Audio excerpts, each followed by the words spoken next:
Muy buenos días, queridos suscriptores y suscriptoras de mi canal de YouTube. Son las 7:05 de la mañana. Quiero invitarlos a un tinto progresista, un tinto colombiano bien sabroso.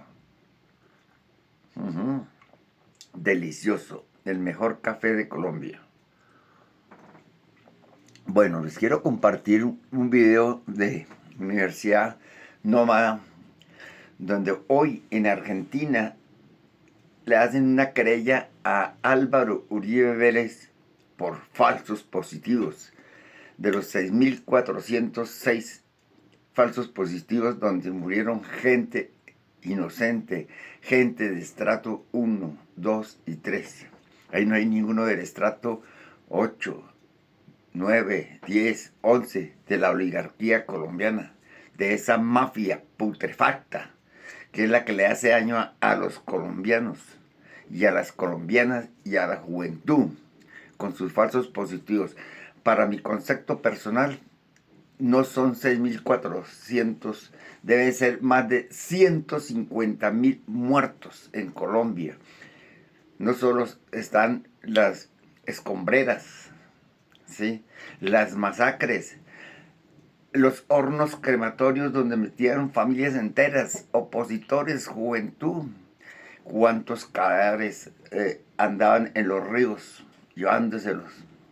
Muchos cadáveres en la época donde estaba Pablo Escobar y la clase política luchando, pero para cómo robar a los colombianos y asesinarlos, robarles sus tierras. ¿Sí? Entonces, hoy en Argentina es el único país que ha llamado. Pasa el suceso como en Chile, cuando en España se fue Pinochet y asuntos médicos, allá tenían una orden de captura y murieron mal todos esos dictadores. Fujimori también fue otro de esos criminales de guerra. Todos son unos criminales asesinos, prácticamente.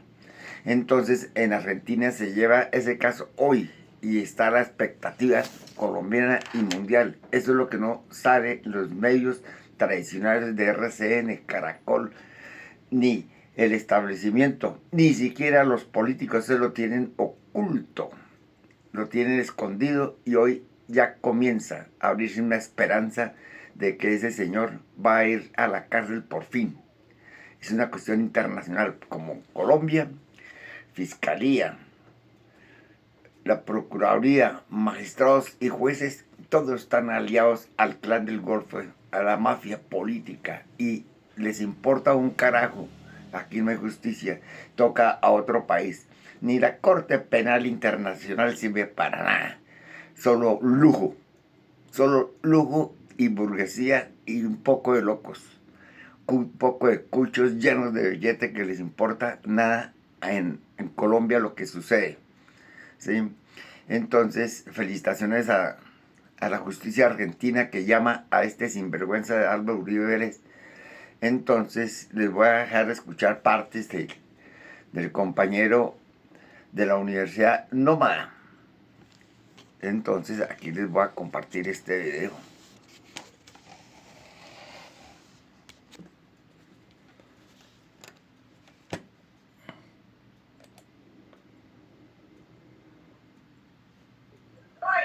Hoy se abre una luz de esperanza para las víctimas de Álvaro Uribe Vélez por los mal llamados falsos positivos. Gracias por dar me gusta, por comentar, por compartir, por suscribirse al canal, por activar las campanas de notificaciones para que esta importantísima información le llegue a más personas. Esta podría ser perfectamente la noticia del año. Imagínense ustedes a Álvaro Uribe condenado por crímenes de lesa humanidad. Para contextualizar esta noticia, quiero que le pongan mucho cuidado a este video que les voy a poner aquí, y ahora les compartiré más información que tengo al respecto. Porque en la Argentina están impulsando una investigación contra un expresidente de Colombia por crímenes de lesa humanidad. Néstor, contanos. Lo hizo el fiscal Carlos Stornelli mediante este documento que vas a ver ahora en pantalla. El expresidente de Colombia investigado es Álvaro Uribe Vélez. Hay una denuncia de familiares de víctimas de la represión en Colombia en el contexto del combate contra la guerrilla, que denuncian crímenes de lesa humanidad cometidos entre 2002 y 2008 durante el gobierno de Álvaro Uribe. Son 6.211 casos de desaparición forzada de personas, asesinatos extrajudiciales, ejecuciones y lo que llaman los casos de falsos positivos, es decir, personas muertas en enfrentamientos fraguados, como ocurría en la Argentina durante la democracia. Stornelli aplicó el principio de la justicia universal, ese que establece que si los crímenes no pueden ser juzgados en el lugar en el que fueron cometidos, cualquier tribunal de lo que haya suscrito tratados internacionales en materia de derechos humanos está habilitado para llevar adelante una investigación que en este caso la impulsa el fiscal Stornelli y tramita ante el juez federal Sebastián Ramos. Gracias, Néstor. Bueno, ahí tenemos el primer video que nos contextualiza cómo comenzó esta noticia, una denuncia de 3 organizaciones de víctimas. Estamos hablando del Comité de Solidaridad con los Presos Políticos, de la Corporación Jurídica Libertad y del colectivo de abogados y abogadas José Alvear Restrepo, quienes con 11 víctimas de los mal llamados falsos positivos presentaron esta querella en la República Argentina. Y quiero compartirles un segundo video para seguir contextualizando esta importante noticia. Quiero que ustedes me escriban en los comentarios qué opinan. ¿Ustedes creen que Uribe sí será condenado por estos crímenes de lesa humanidad o será que seguirá impune? Quiero que se prenda ya mismo el debate.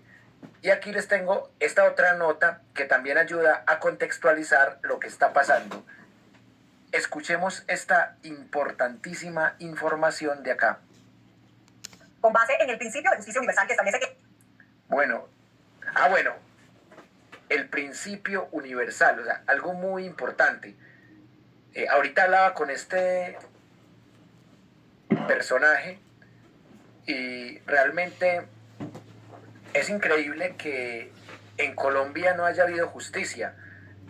La fiscalía no ha servido para esto. En su momento, obviamente, la fiscalía hubiera servido para las ejecuciones extrajudiciales en Antioquia. O sea, Uribe lo que cometió en Colombia entre el 2002, 2008 particularmente, ya lo había hecho como gobernador de Antioquia. O sea, en Antioquia, en la gobernación entre 1995 y 1998, hubo un aumento en las ejecuciones extrajudiciales. En esa época no se le llamaba falsos positivos. O sea, ese modelo de la falsa seguridad democrática que implementó Uribe como gobernador de Antioquia, también lo implementó como presidente. Entonces, esto realmente no es nuevo, pero lo que sí es nuevo es el modus operandi de tapar estos crímenes, sea en la Fiscalía, en la Comisión de Acusaciones de la Cámara de Representantes y también otras entidades del Poder Judicial. Por eso las víctimas tuvieron que ir a Argentina, porque son crímenes de lesa humanidad como homicidios en personas protegidas, secuestros, torturas, violaciones. Recuerden el caso de María Zenaida, una adolescente de 13 años que fue violada por un paramilitar que había sido secuestrada por unos soldados al servicio de Uribe y que luego la fusilaron acusándola de ser guerrillera y de ser novia de un guerrillero. Imagínense, una adolescente de 13 años en Dabeiba, Antioquia. Esta atrocidad en Colombia fue ignorada y es una vergüenza que sea la justicia internacional la que investigue esto. Miren esta nota tan interesante. Con base en el principio de justicia universal que establece que ningún crimen puede quedar en la impunidad, la justicia argentina abrió un proceso judicial contra el hoy expresidente Álvaro Uribe Vélez por los casos de falsos positivos ocurridos en Colombia. Mauricio Pichot, buenas tardes. Buenas noches. Bajo el principio internacional de justicia universal, el mismo bajo el que fue investigado, procesado y capturado el dictador chileno Augusto Pinochet, la justicia argentina acogió la denuncia de instancias no gubernamentales y organismos de derechos humanos en Colombia que denunciaron internacionalmente en ese país al hoy expresidente Álvaro Uribe Vélez por la responsabilidad que éste habría tenido en los mal llamados falsos positivos. La investigación estará a cargo del fiscal Carlos Francisco Stornelli. Acá están los detalles. La decisión fue tomada por el fiscal argentino Francisco Stornelli, quien aceptó la denuncia que habían presentado hace unas semanas familiares de víctimas y de varias organizaciones no gubernamentales en Colombia en contra del hoy expresidente Álvaro Uribe Vélez por la responsabilidad que tendría en la presunta comisión de algunos delitos cuando fue presidente de la República durante 2 periodos consecutivos. La investigación está relacionada con el caso de los mal llamados falsos positivos, es decir, operaciones llevadas a cabo por miembros de las fuerzas militares que asesinaban inocentes indefensos y los presentaban como guerrilleros muertos en combate. El caso fue presentado ante la justicia argentina por el colectivo de abogados de Colombia José Alvear Restrepo, el Comité de Solidaridad con los Presos Políticos y la Corporación Jurídica Libertad. Se trata de que el expresidente sea procesado en el marco de la llamada justicia universal, en donde no pueden existir crímenes que queden en la impunidad. Son 22 páginas del proceso en los que el fiscal Stornelli sostuvo que, abro comillas, las eventuales responsabilidades serán deslindadas en el transcurso de la investigación.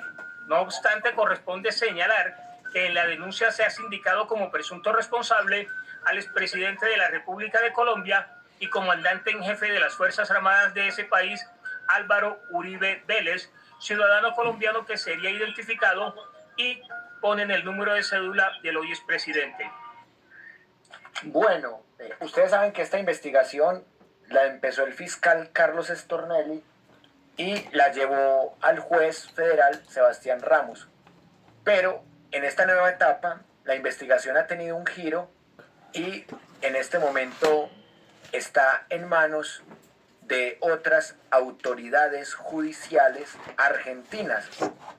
En este caso, recordemos que las víctimas han hecho una apelación ante el intento de archivo del juez federal Sebastián Ramos, y aquí es muy importante reconocer que este proceso judicial comenzó en noviembre de 2023 por 11 familias víctimas y las 3 organizaciones ya mencionadas, el Comité de Solidaridad con los Presos Políticos, la Corporación Jurídica Libertad y el colectivo de abogados y abogadas José Alvear Restrepo.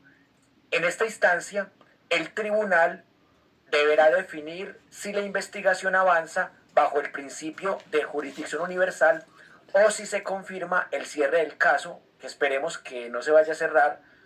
Las entidades que impulsan la querella insisten en que este mecanismo internacional es clave para evitar la impunidad en delitos considerados crímenes internacionales, cuando los sistemas judiciales de origen no ofrecen respuestas efectivas.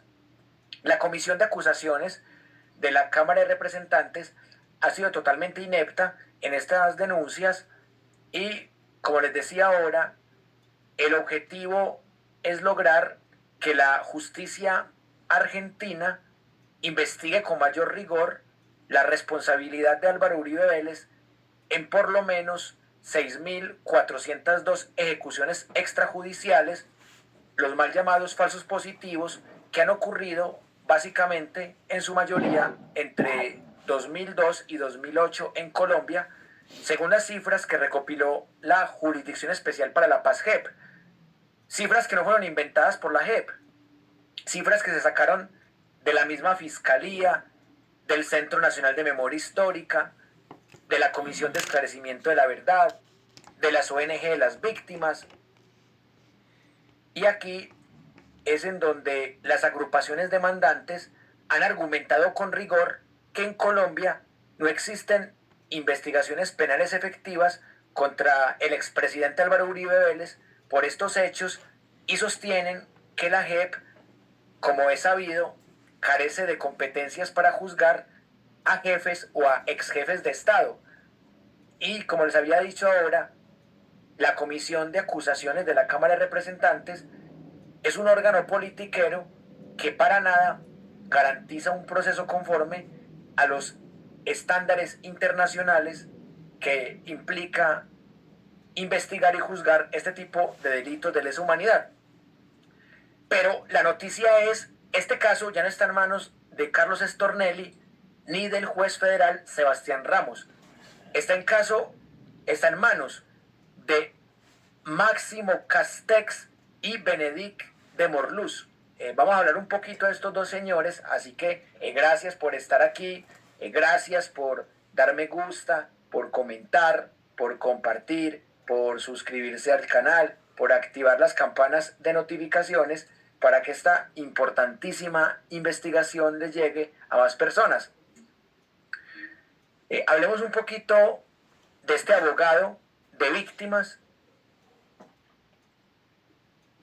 Máximo Castex es un abogado argentino, que es el abogado principal de las 3 organizaciones de víctimas que ya mencionamos. Y su asesor internacional es Benedict de Morlús. Y también tiene la asesoría de organizaciones de derechos humanos, como los 3 ya mencionados, CAJAR, Comité de Solidaridad con Presos Políticos y Corporación Jurídica Libertad. Castex ha sido la cara visible de este proceso en los tribunales de Buenos Aires, impulsando las apelaciones para que la justicia argentina continúe con la práctica de pruebas y testimonio de las víctimas. Y por acá también, supuestamente, ya hay una fecha. Las organizaciones advierten que una investigación formal en Argentina constituiría un avance para garantizar la justicia frente a los crímenes denunciados y para ofrecer garantías a las víctimas y a sus familias. ¿Para cuándo es la audiencia de Álvaro Uribe Vélez? Aquí les tengo el dato, así que no se vayan a desconectar. Ya habíamos hablado del tema de la querella y la jurisdicción universal. ¿Qué dijo uno de los representantes de víctimas? Comillas, en Colombia hemos enfrentado diversos obstáculos para que un expresidente pueda ser debidamente investigado por hechos ocurridos mientras desempeñaba ese cargo, ya que el fuero presidencial exige un paso previo al debate judicial. Es un juicio político en el Congreso de la República a través de la Comisión de Acusaciones, en donde históricamente el índice de casos que han avanzado allí es 0 en caso de expresidentes, al menos durante la Constitución o después de la Constitución del 91. Esto fue lo que dijo el abogado Sebastián Escobar en la entrevista que le hizo la revista Cambio.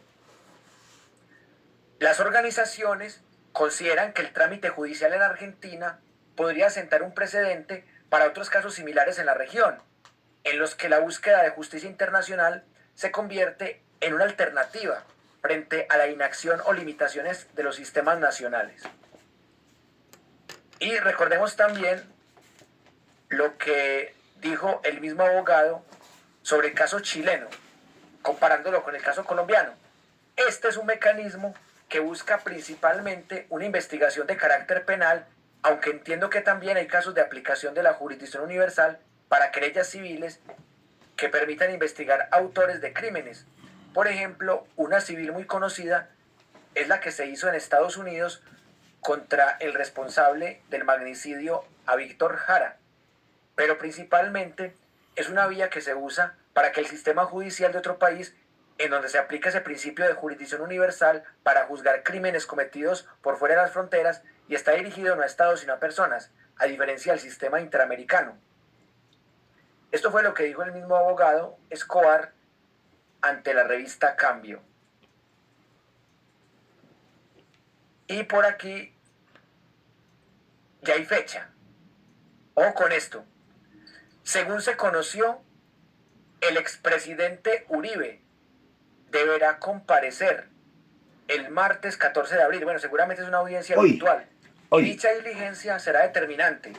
De la resolución dependerá si la causa sigue su curso en tribunales argentinos o si queda archivada definitivamente. Así que Ojo, martes 14 de abril. Hoy día es decir, expectativa. mañana. O sea, mañana Uribe tiene que responder ante las autoridades argentinas, porque en Colombia no hay justicia, porque en Colombia solamente hay justicia para la gente pobre, para la gente mafiosa, narcoparamilitar, como Álvaro Uribe, no hay justicia, y por eso mismo estamos ante un escenario de total impunidad y esperemos que en Argentina no vayan a revictimizar a más de 6.402 familias.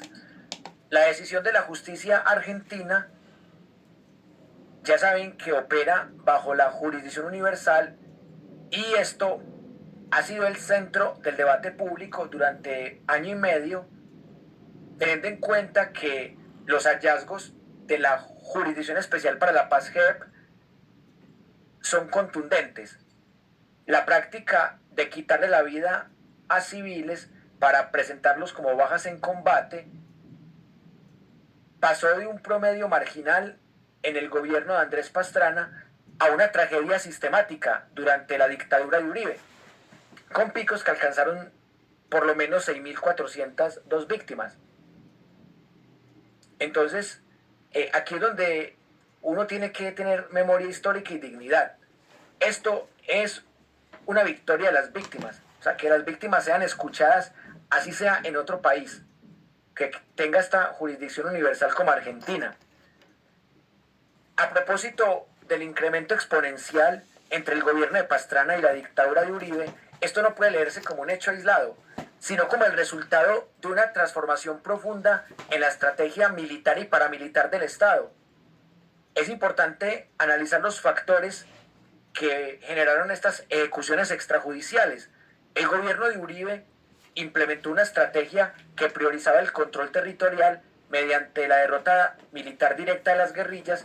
Si bien el discurso oficial hablaba de proteger a la población civil, en la práctica se instauró una presión institucional sin precedentes sobre las unidades militares para reportar, entre comillas, resultados tangibles en el menor tiempo posible. Miren, Abelardo de las Priella está proponiendo esto mismo. Abelardo de las Priella está diciendo que cada 20 días va a pedir resultados. Es decir, si en Colombia se comete el gravísimo error de elegir a Abelardo de las Priella, estos crímenes de lesa humanidad se podrían repetir y de manera multiplicada, porque a veces parece que Abelardo está más enfermo que el mismo Uribe. Y ojo con esto. A diferencia del periodo de Andrés Pastrana, en donde el éxito militar se medía mediante la forma más diversa, como capturas, desmovilizaciones o control de vías, bajo la dictadura de Uribe, con generales sanguinarios como Mario Montoya, la, entre comillas, baja en combate se convirtió en el indicador rey. Se establecieron rankings de unidades basados exclusivamente en el número de asesinados reportados. O sea, no son muertos, son asesinados. Muertos cuando uno se muere de manera natural, son asesinados. Mediante normas como la Directiva 029 de 2005, el Ministerio de Defensa formalizó el pago de recompensas por información que condujera a la captura o muerte de cabecillas y miembros de grupos ilegales. Esta política creó un mercado en donde la vida humana tenía un precio en efectivo. Lo más grave fue que no le quitaron la vida a personas ilegales, sino a inocentes campesinos, obreros desempleados, habitantes de calle, personas con discapacidad. La mayoría de las víctimas de los 6.402 fueron personas muy indefensas. Más allá del dinero, los militares que reportaban bajas recibían medallas, permisos, vacaciones, comisiones de estudio en el exterior y ascensos rápidos. Este sistema de recompensas convirtió el asesinato de civiles en una vía expedita para el ascenso social y profesional dentro de las fuerzas militares. Es decir, mientras que Petro dignificó las fuerzas militares aumentándoles de 300.000 pesos a 1.700.000, Álvaro Uribe en su dictadura precarizó a las fuerzas militares, los convirtió en genocidas y todo por una presa de pollo y pagándoles una miseria o pagándoles nada. La JEP ha identificado que el fenómeno no fue una obra entre comillas, de manzanas podridas, como ha sostenido Uribe. No fueron casos aislados. Existieron patrones macrocriminales replicados en todo el país, reclutamiento de jóvenes inocentes y vulnerables, bajo promesas de trabajo, se aprovechaban del hambre de la gente para, con una propuesta de trabajo, les llevaban a una zona periférica, a una vereda, les disparaban por la espalda, les ponían las botas al revés y decían que eran guerrilleros caídos en combate.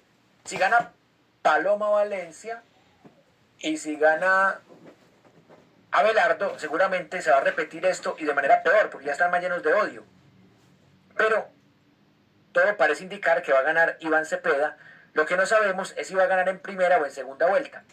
Por ahí salió la encuestadora Atlas Intel a decir que Iván Cepeda solo tenía un 36% y que Abelardo y Paloma tenían más del 40%. Por favor. Están queriendo decir que el uribismo es la primera fuerza política del país. No me hagan reír. Pero bueno, sigamos con esto.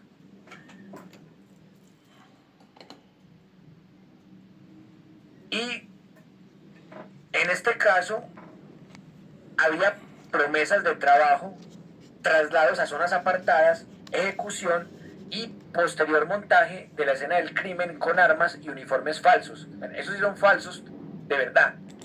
Bueno, compañeras y compañeros, como lo informa el compañero, los falsos positivos de Álvaro Uribe Vélez en Colombia, todo en silencio. La clase política, la sociedad civil inerme, totalmente se favorecieron porque eso es la mafia de la extrema derecha. Y aquí no puede volverse a repetir esta historia con Abelardo de la Espriella ni Paloma Valencia. O sea que aquí toca es a conciencia, y si usted respeta la vida de los demás gentes, de los desempleados, pues no hay que votar por Paloma Valencia ni por Abelardo de la Espriella. Cuando informa el compañero de la Universidad Nómada que muchos habitantes de la calle fueron desaparecidos, eliminados, menos mal que no salió Lucho Garzón de senador, porque para mí, presuntamente, en la alcaldía de Lucho Garzón, pues salieron de Bogotá muchos habitantes de calle para otros departamentos y fueron eliminados. Esos pueden ser vinculados en los falsos positivos. Pero como aquí la memoria histórica no se ha olvidado, si hicieran un recuento desde esa época, ¿cuántos indigentes salieron de Bogotá y que fueron a parar en los falsos positivos? Probablemente eso es certerísimo, porque esos se quejaban de Medellín, de Bucaramanga, de otros departamentos que se llenaron de indigentes para luego después fulminarlos. Bueno, compañeros, y si les gusta este video, por favor suscribirse a mi canal de YouTube, @P_P_P_B, Pedro Pinilla Sociólogo. En TikTok me encuentro @sociólogo Pedro Pinilla. Dar un compartir, un me gusta, oprimir la campanita de notificaciones y reproducir todos estos videos, que necesito reproducirlos para que la gente se entere y se informe. Entonces, hoy la noticia importante: Álvaro Vélez ante los tribunales de Argentina, porque en Colombia no hay tribunales, solo una organización criminal delictiva para favorecer a todos los mafiosos, a todos los corruptos, a todos los que estuvieron en los falsos positivos, a esa clase política. Si vemos allá en los altos tribunales, hay hijos de magistrados, novia de magistrados, mozos de magistrados, magistradas, una putrefacción. Allá hay solo clanes políticos que se turnan el poder. Por eso necesitamos una Asamblea Nacional Constituyente. Por eso necesitamos que Iván Cepeda Castro el 31 de mayo sea elegido presidente en la primera vuelta. Y luego convocar una Asamblea Nacional Constituyente para cambiar todo y que los magistrados sean elegidos popularmente, como la fiscal y el procurador y el contralor y la defensoría del pueblo, porque ellos salieron mañosos, totalmente aliados a esas mafias, y hay impunidad. Entonces, si Gustavo Petro le calmó el hambre a la fiscal, nombrándola como fiscal o apoyándola, que le dio la aval, quién sabe qué acuerdos llegaron con los magistrados para la impunidad, ¿sí? Y el procurador también, el presidente lo postuló, también le calmó el hambre. Y todo esto se les calmaron el hambre, lo mismo que la defensora del pueblo. Hoy salieron traidores, miserablemente traidores contra el pueblo colombiano y contra el presidente. Son los golpistas. Y lo que está sucediendo allá, en los paros, por un paro político impulsado por Alba Uribe Vélez y Paloma Valencia y todos esos traquetos, el presidente tiene unas fuerzas militares progresistas y firmes y debe abrir la vía para que pase la comida en todos los departamentos, porque para eso se presenta, para especular con los precios de la alimentación.